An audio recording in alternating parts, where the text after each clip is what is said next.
La vie est un pendule qui bouge de droite à gauche. Poussez-le à gauche et il reviendra à droite avec la même puissance. Tout mouvement possède sa réaction opposée. Hegel décrivait déjà bien cette dialectique du monde dans ses travaux. Tout phénomène passe obligatoirement par son contraire. Même le pessimiste Schopenhauer faisait état d'une vie pendulaire.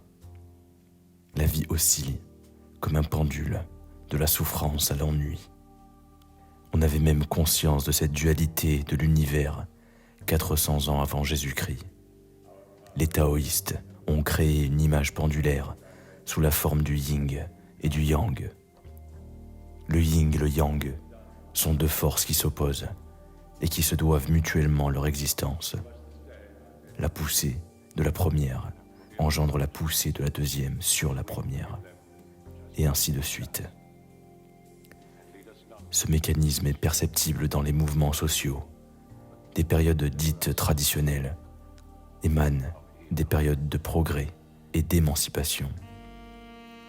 Et des périodes d'émancipation émaneront des périodes de retour à la tradition. Le trop-plein de forces sociales produites par ces périodes engendre une réaction sociale opposée. Pour que la paix existe, il faut la guerre. Pour que la lumière brille, il faut de l'obscurité. Pour que le bonheur existe, il faut du malheur.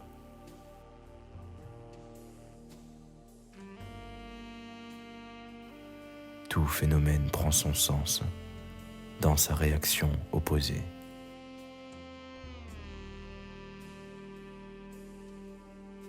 Pour que l'état de paix du bloomer existe, il faut avoir vécu l'état dépressif du doomer. Le trop-plein de paix du bloomer finira par engendrer toujours plus de volonté du bonheur et se transformera en frustration et en reprise de conscience de l'absurdité du monde, ce qui débouchera alors sur l'état dépressif du doomer. Dans la période de tristesse et de mélancolie intense du doomer, on plonge tellement fort dans l'obscurité totale et le rejet de l'existence. Et puis on finit par toucher le fond.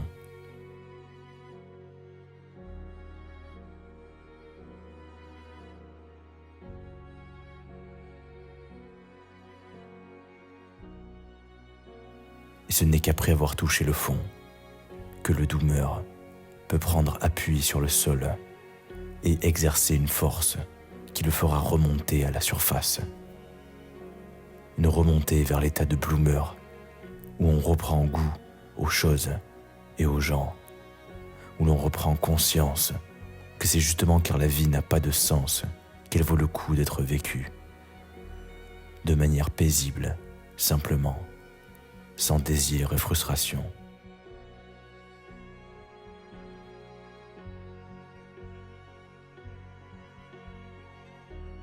Il y a ceux qui ne sont pas conscients de ce mouvement pendulaire et il y a ceux qui en sont conscients.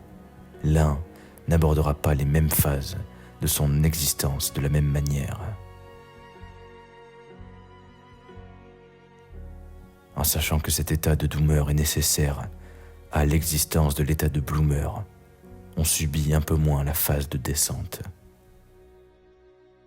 Vous avez donc un coup d'avance sur votre propre vie.